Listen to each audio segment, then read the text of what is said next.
Ethan Carter was used to silence in his grand estate at 2 a.m. The house should have been still. His world was perfectly controlled, predictable. But tonight, something was off. A soft glow flickered from the kitchen, and a faint rhythmic sound reached his ears, the quiet scratch of a pencil on paper. Ethan frowned, who was awake. At this hour, he stepped closer. What he saw stopped him. Cold, his maid Marisol was hunched over the kitchen table, her head bent low over a thick textbook. Her eyes moved rapidly across the page, her lips forming silent words. She wasn't cleaning. She wasn't resting. She was studying. And when Ethan caught a glimpse of the title on the book, his pulse spiked. It wasn't a recipe book. It was a medical textbook. Ethan took another step, the floor creaking under his weight. Marisol jolted upright, her eyes wide with alarm. In an instant, she slammed the book shut and scrambled to gather her papers like she was hiding something. "What are you doing?" Ethan's voice was calm but firm. Marisol's hands trembled as she held the book close to her chest. I was just... Ethan stepped forward, his sharp gaze flicking to the cover of the book. She tried to conceal fundamentals of human anatomy. He raised an eyebrow. "You're reading this at 2 in the morning." Marisol swallowed hard. "Yes, sir." A heavy pause. The massive kitchen, lined with pristine marble countertops and state-of-the-art appliances, suddenly felt too small. Ethan folded his arms. Why, Marisol's breath hitched. She looked down, her grip tightening on the book, and then barely above a whisper, she said it. "Because I want to be a doctor." Ethan blinked. A doctor, his maid. It was almost laughable. His voice was slow, measured. "Marisol, you scrub my floors, you cook my meals, and now you're telling me you," he gestured toward the book, "are studying medicine."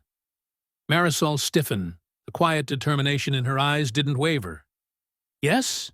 Sir Ethan scoffed, where in school she hesitated. "No, not yet." He leaned back against the counter, arms still crossed. "So let me get this straight. You're teaching yourself medicine while working as my maid." Marisol nodded. "I study whenever I have free time, late at night. Early mornings during my lunch break." Ethan shook his head in disbelief. "And why would you do that?" Marisol's fingers tightened around the book, her knuckles turning white because she said her voice. "Raw. It's the only way I'll ever get back to where I was." Ethan narrowed his eyes back. Marisol exhaled shakily. Then, for the first time, she looked him directly in the eye. "Because, Mr. Carter, I was supposed to be in medical school before I became your maid." A slow, eerie silence filled the kitchen for a moment. Ethan didn't speak. He just stared. Marisol stood, frozen. Her heart pounding in her chest. She had revealed too much. Ethan finally spoke, his voice quieter this time. "You were supposed to be in medical school." Marisol nodded once Ethan studied her face, the way her eyes held something deeper than mere ambition. A quiet pain. His mind raced. He had assumed she was just another worker, a nameless employee in his perfectly managed world, but now he wasn't so sure. He straightened up, his businessman instincts kicking in. If what she said was true, why was she scrubbing his floors instead of saving lives? And what happened to her dream? Ethan didn't know it yet, but this night, the moment he found his maid studying in the dark, was about to change everything. Ethan Carter had built his empire on logic, on cold, hard facts, and yet nothing about this moment made sense. He watched Marisol, still clutching the thick medical textbook, as if it were her lifeline. The words left his mouth before he could stop them. "If you were supposed to be in medical school? Then, why are you here?"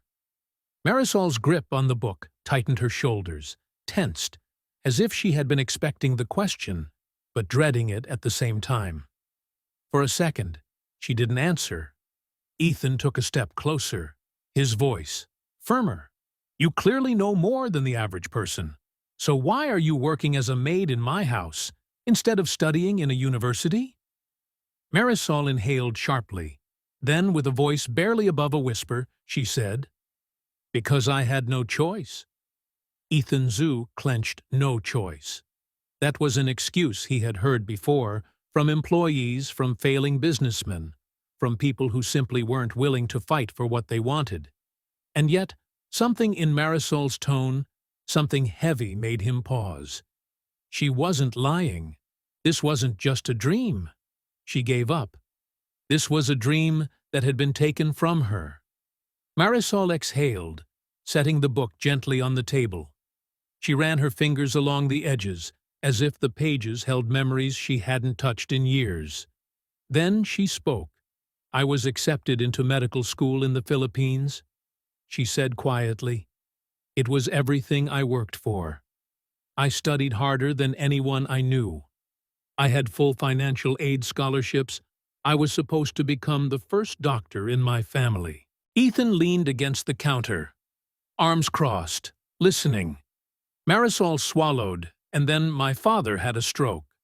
A pause. Ethan's fingers twitched. He wasn't expecting that Marisol's voice remained steady, but her eyes glistened with emotion. "We had no savings, no health insurance. The hospital bills kept piling up. My mother and younger siblings were struggling to eat, let alone pay for his treatment." She glanced down at her hands, the hands that had spent years wiping floors and scrubbing dishes instead of holding surgical instruments. "So I made a decision." Ethan frowned. What kind of decision? Marisol forced a small, sad smile. "I dropped out, took a job as a maid in Manila. And when that wasn't enough," she gestured to the grand kitchen surrounding them, "I came here." Ethan stared at her, stunned. She had given up everything, not for herself, but for her family. Ethan was silent for a long moment. Finally, he shook his head. "You're telling me you were a top medical student, and now you're here scrubbing floors? That doesn't make sense." Marisol lifted her chin, her expression unreadable. "It doesn't have to make sense to you, sir." Ethan exhaled, rubbing his jaw. He wanted to dismiss this as another tragic but predictable story, but something didn't sit right with him. She had all the signs of someone who still belonged in medicine, her precise attention to detail, the way she analyzed problems before taking action. And just days ago she had corrected his assistant's work without realizing it. Most importantly, she hadn't given up. Not completely. She was still studying, still fighting. And that made Ethan's mind race with something he hadn't expected. Curiosity. Ethan let out a slow breath, then smirked slightly. "All right," he said. "If you're really as smart as you say, prove it." Marisol blinked. What Ethan grabbed, his phone tapped a few times, and turned the screen toward her. Displayed was a detailed medical report. "Court his own. I've had a chronic issue for the last 2 years." Ethan said, "Doctors keep giving me different answers. Some say it's stress-related. Others say it's inflammation." Marisol hesitated, eyes flicking to the report. Ethan tilted his head. "Since you're so determined to study, let's see if you actually understand anything." Marisol's pulse quickened. She reached for the phone, slowly scanning the information. Her eyes moved quickly across the text, analyzing numbers, terms, and test results. Minutes passed. Then she looked up, her expression unreadable. "May I ask you something?" Sir Ethan raised an eyebrow. "Go ahead." Marisol met his gaze. "Have you ever been tested for an autoimmune disorder?" Ethan's smirk disappeared. "What?" Marisol tapped the screen, pointing to a pattern in the blood work. "These symptoms, the inconsistent flare-ups, the way they don't respond well to normal treatment. It's not just inflammation or stress. I've seen similar cases in my studies. This looks more like an autoimmune condition than a simple infection. Ethan stared at her, his mind reeling. His doctors, some of the best money could buy, had never suggested that. And yet, in less than 5 minutes, his maid had found something they hadn't. A chill ran down his spine. Ethan exhaled slowly, taking back his phone. He studied Marisol for a long moment, and for the first time since hearing her, he didn't just see a maid. He saw something else, something rare, something brilliant. Ethan leaned forward slightly, his voice quieter than before. "Oh, you wasting your talent here." Marisol lowered her gaze. "I don't have a choice." Ethan watched her carefully, and then, for reasons he couldn't quite explain, he made a decision, one that would change both of their lives forever. Ethan Carter wasn't the kind of man to dwell on things.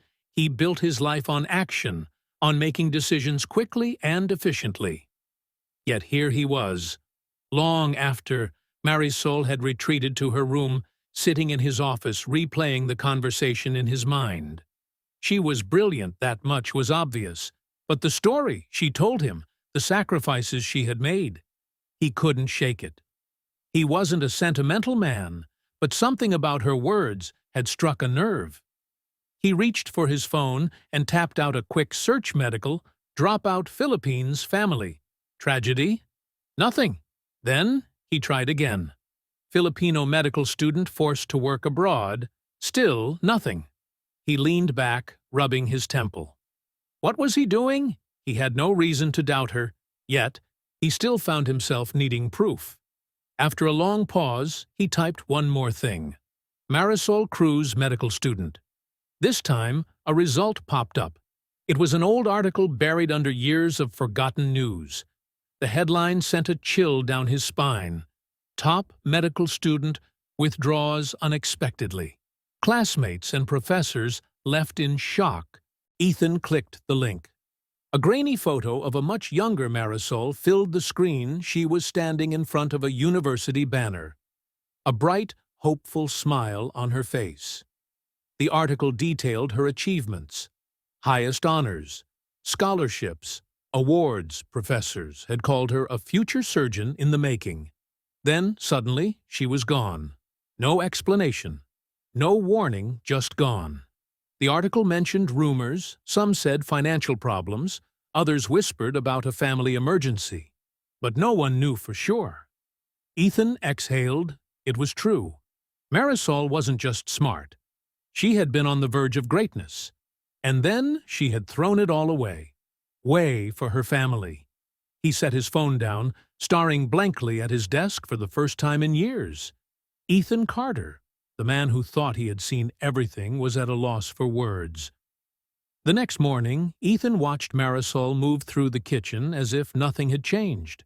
She worked quickly, efficiently, the same way she always had, but Ethan saw her differently. Now he noticed how she measured ingredients with the same precision a doctor might use for medication. Dosages, how she wiped down the counters like she was scrubbing in for surgery. Everything she did was methodical. Controlled, she still thought like a doctor. Ethan sat at the counter, arms folded, watching as she prepared his coffee. "You don't belong here." Marisol froze for just a fraction of a second before continuing.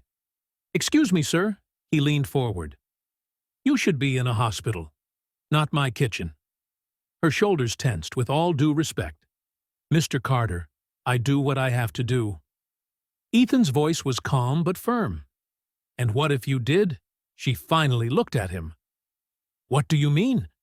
He tapped his fingers against the marble countertop, choosing his words carefully. "What if I told you there's another way, that you don't have to choose between supporting your family and your dream?" Marisol's expression didn't change, but something flickered in her eyes. Hope, then, just as quickly. It was gone. She shook her head, forcing a small smile. "That's not how the world works." Sir Ethan smirked. "Maybe not for most people, but I'm not most people." Marisol swallowed hard for the first time since she had arrived in this house.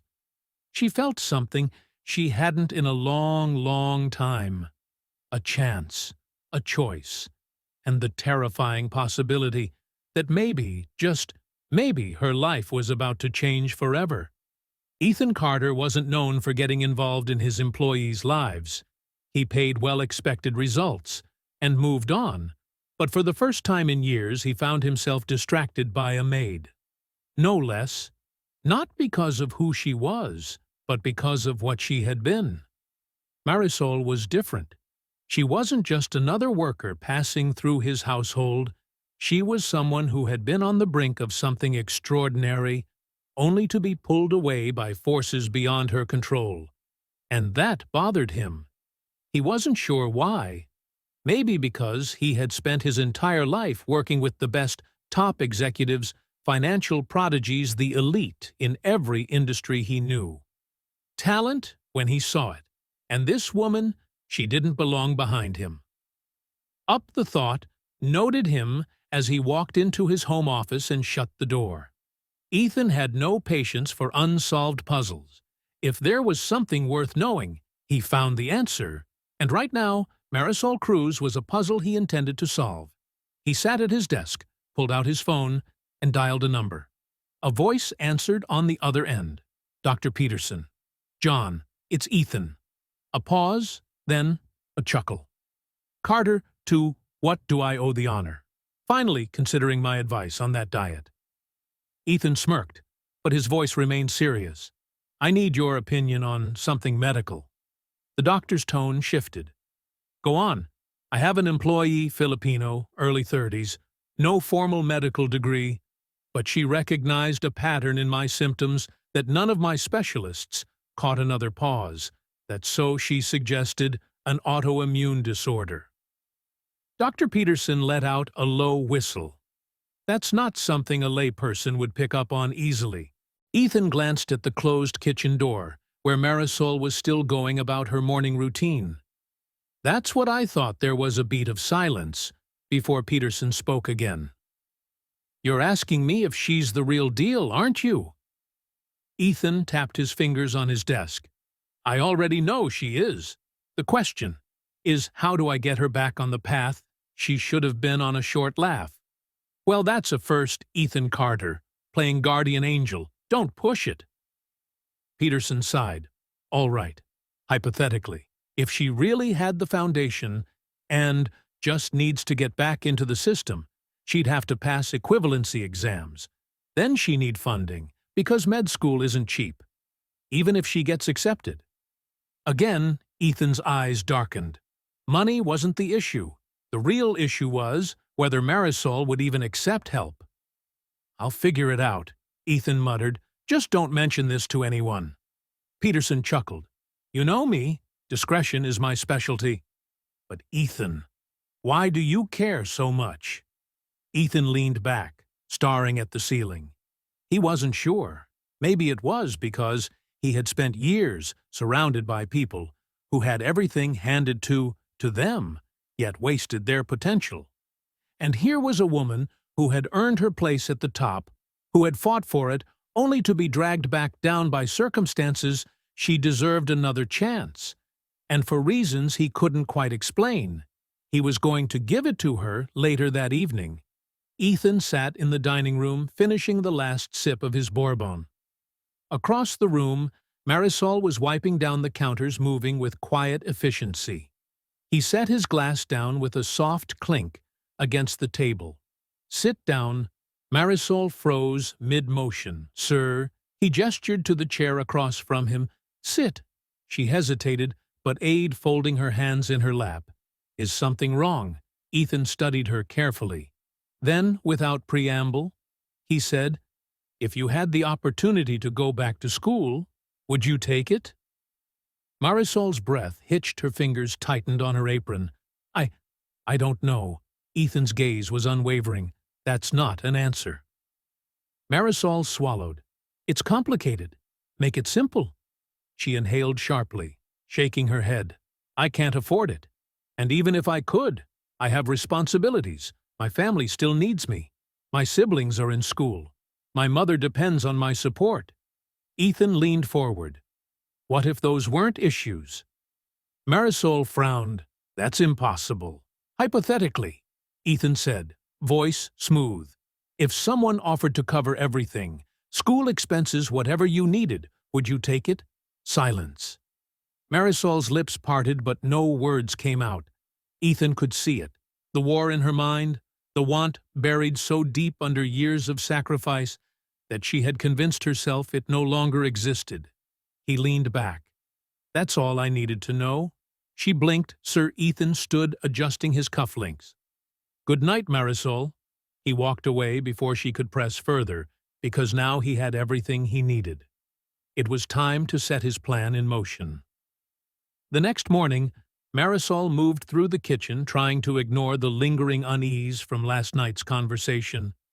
Ethan Carter had never been the type to ask questions about her life, let alone sit her down for a conversation about hypothetical opportunities. But she wasn't naive. That hadn't been hypothetical, and that terrified her. She couldn't let herself hope. She had already buried that part of herself a long time ago. So when she saw Ethan walk in, dressed sharply as always, she kept her head down and continued preparing breakfast. But Ethan had never been the type to let things go. You never answered my question, he said, taking a seat at the kitchen island. Marisol tensed. I thought it was hypothetical. Ethan smirked. It was now. It's not. She froze, mid-motion, the knife in her hand hovering over a freshly chopped onion. Slowly, she turned to face him. What Ethan placed his phone on the counter, flipping the screen toward her. It displayed a web page, one she recognized immediately. It was a medical school application. Marisol's breath caught in her throat. Ethan studied her reaction carefully. If you want it, it's yours? Yours? Her mind reeled. What do you mean? He folded his hands. I mean, I'm offering to pay for your tuition, your expenses, whatever you need to get back on track. Marisol felt like the air had been sucked out of the room. This couldn't be real. People like Ethan Carter didn't just give things away. She took a step back, shaking her head. Why would you do that? Ethan's expression was unreadable. Because I don't like wasted potential. Marisol's heart pounded in her chest. She wanted to say yes. God, she wanted to say yes, but reality was cruel, and she knew better than to believe in miracles. She forced a breath. No. Ethan blinked. No. Marisol lifted her chin, regaining control of her emotions. I can't accept this. My family needs my support. I can't just abandon them. Ethan's jaw tightened. You wouldn't be abandoning them, you'd be securing their future in a way that actually matters. Marisol flinched at his bluntness, but she remained firm. That's easy for you to say. Mr. Carter, you've never had to choose between feeding your family and following your dreams. Ethan exhaled, rubbing his temple. Marisol, I appreciate the offer, she interrupted, forcing a smile. But my answer is final. Ethan studied her for a long moment, his expression unreadable. Then slowly, he stood. Fine, he said, straightening his cuffs, if that's your choice. Marisol let out a breath of relief. Maybe now things could go back to normal. But as Ethan reached the door, he turned back with a smirk. Oh, by the way, he said casually, I doubled your salary. Marisol's mouth fell open. You what, Ethan? Shrugged. Since you won't take my help, I figured I'd just make it harder for you to say no. And with that, he walked out, leaving Marisol standing in the kitchen, her world spinning. Because now, for the first time in years, saying no wasn't as easy as it had been before. Marisol tried to ignore it, tried to pretend that nothing had changed, but everything had changed. Ethan Carter's offer over her like a storm cloud. She couldn't escape the doubled salary that made it worse. Every paycheck he sent now felt like a silent challenge, a reminder that he was waiting for her to crack. And the worst part, he didn't bring it up again. Not once. He didn't push, didn't ask, didn't dangle the opportunity in front of her. He just let it sit there, heavy and undeniable, until it started to consume her thoughts at night. When she opened her medical textbooks, the words blurred together. She kept imagining what her father would say, what her siblings would think. Would they see her as selfish? Would they understand? Or would they hate her? For even considering leaving the battle in her mind was relentless. Then, one evening, it all came crashing down. It happened on a Sunday. She was sitting at the kitchen table writing out a grocery list when her phone rang a video call from the Philippines. She hesitated before answering. Nan, her mother's face, appeared tired but smiling. Marisol, anak, kumasaka. I'm fine. Nanny. Marisol softened. How's everyone? Her mother hesitated, and in that moment, Marisol knew something was wrong. Her stomach tightened. What is it? Her mother sighed. It's your father. He's had another episode. Marisol's world tilted, the stroke, the endless hospital bills, the medication he needed to survive. Is he okay? She whispered. He's stable for now. Her mother reassured, but the doctor said it's getting worse. The medicine is no longer enough. Marisol swallowed hard. What do we do? Her mother hesitated then, in a voice so quiet it nearly broke Marisol's heart. She said, They said he needs an operation. But, anak, we can't afford it. Marisol's fingers clenched around the edge of the table. She wanted to scream, wanted to cry. She had spent years sacrificing everything for her family. And yet, no matter how much she worked, no matter how much she sent home, it was never enough. She forced a breath. I'll send more. I'll take extra shifts. Her mother's eyes watered. Marisol, no, you're already doing too much. I have to, Nan, she said firmly. He's my father. A heavy silence stretched between them. Then her mother spoke again, her voice trembling. There has to be another way. Marisol froze because there was another way. She just hadn't wanted to admit it. That night, she barely slept. Her father needed surgery. Her family needed money. But what if there was a way to do both? Ethan Carter had already doubled her salary. That alone was enough to cover a portion of the operation. But what if she accepted his offer? What if she stopped fighting him and just took the opportunity? Could she really afford to say no anymore? As she lay in bed, staring at the ceiling, a terrifying thought settled into her mind. Maybe this isn't just about my family anymore. Maybe, just maybe, I'm scared of admitting that I still want this for myself. She wasn't just fighting for them. She was fighting herself. And for the first time in years, she didn't know if she wanted to win. The next morning, Marisol walked into the dining room, her heart pounding.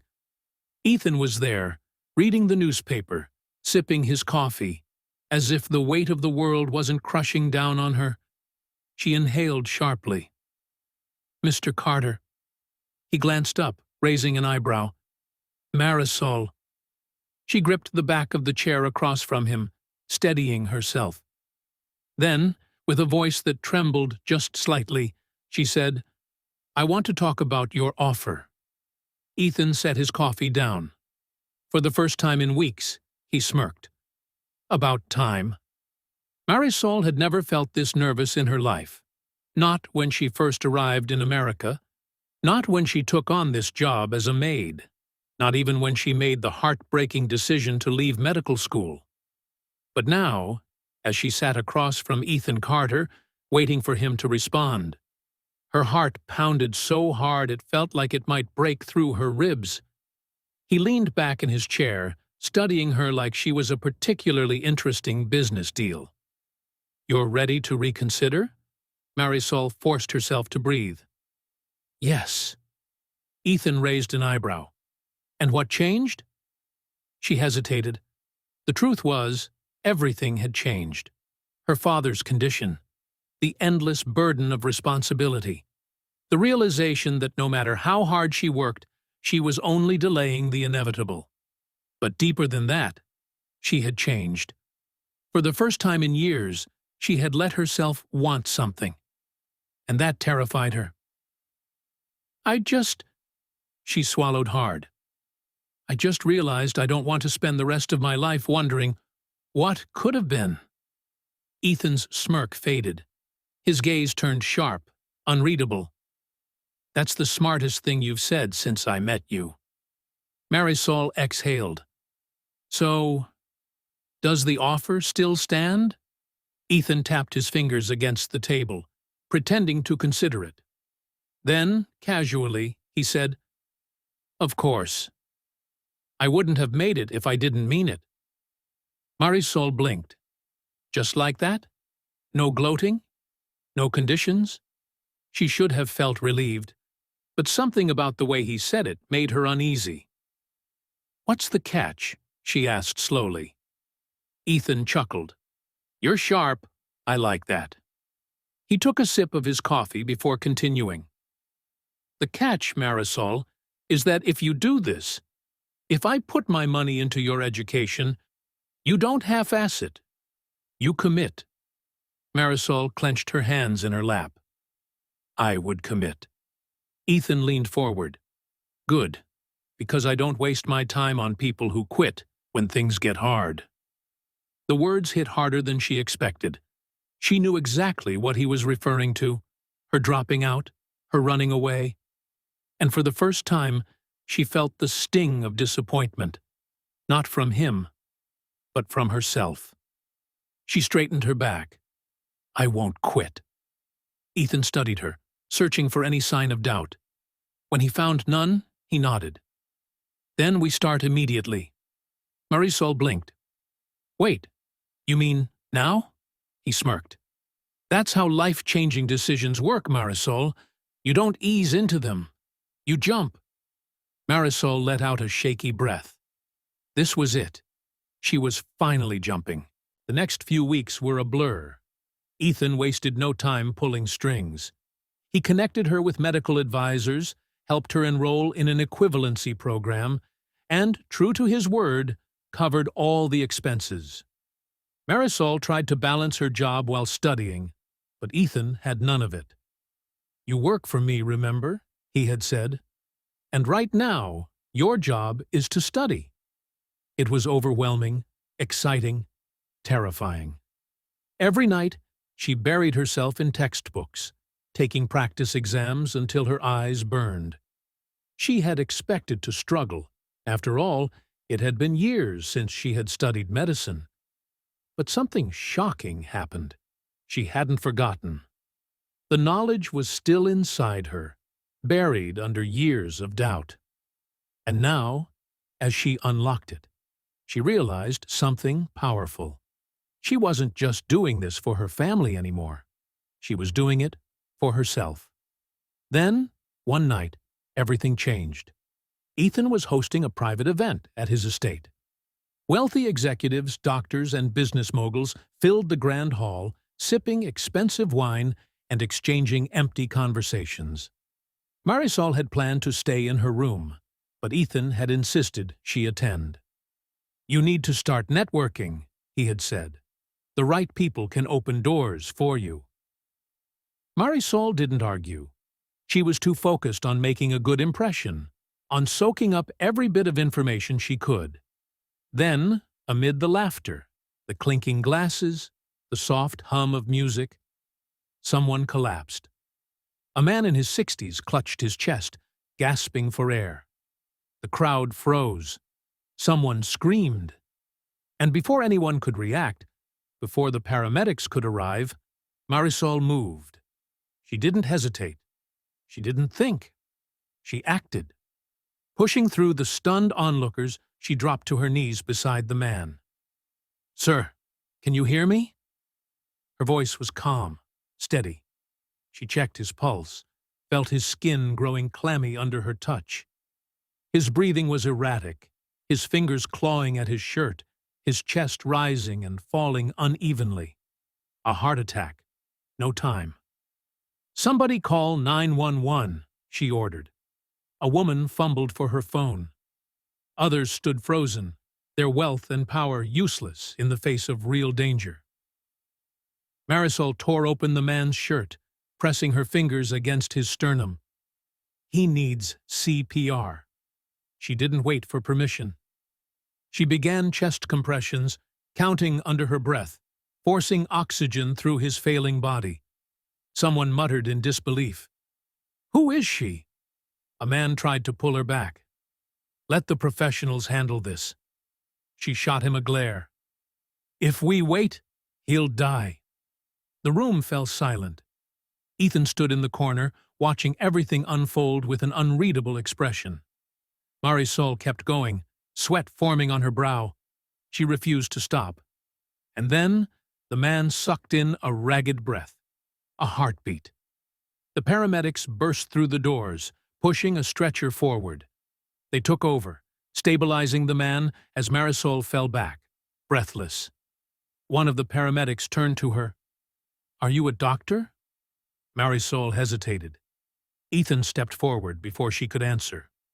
"Not yet," he said smoothly. "But she will be." The paramedic gave her an approving nod. "You just saved his life." The weight of those words settled deep in Marisol's chest. She had saved someone.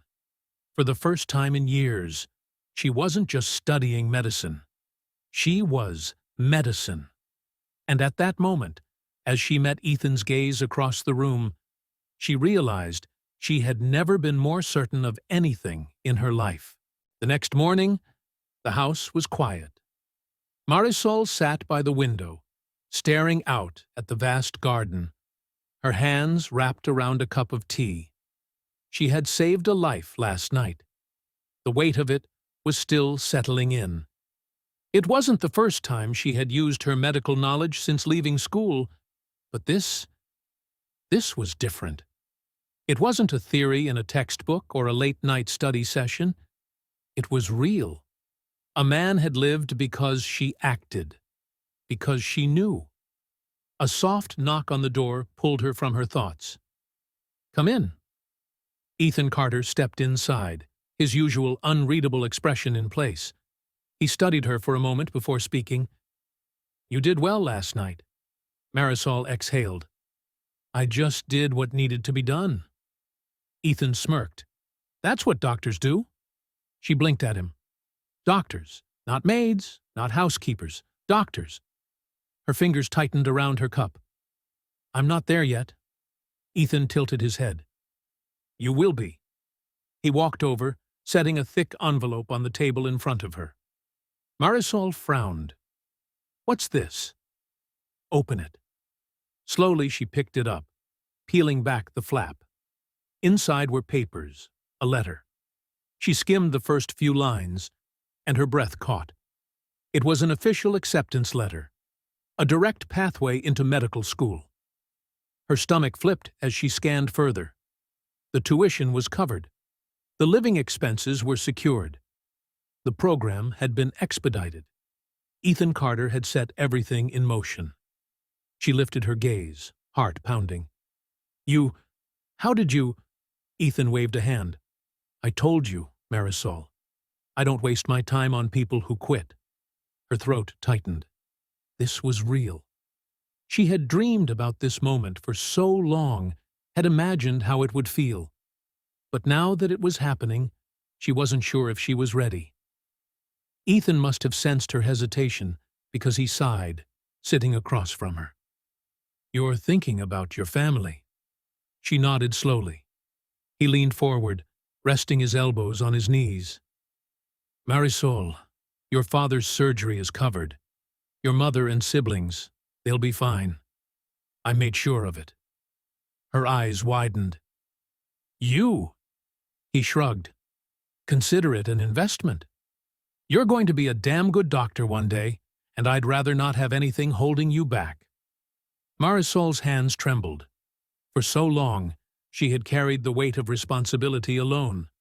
For so long, she had convinced herself she had to choose between her dreams and her duty.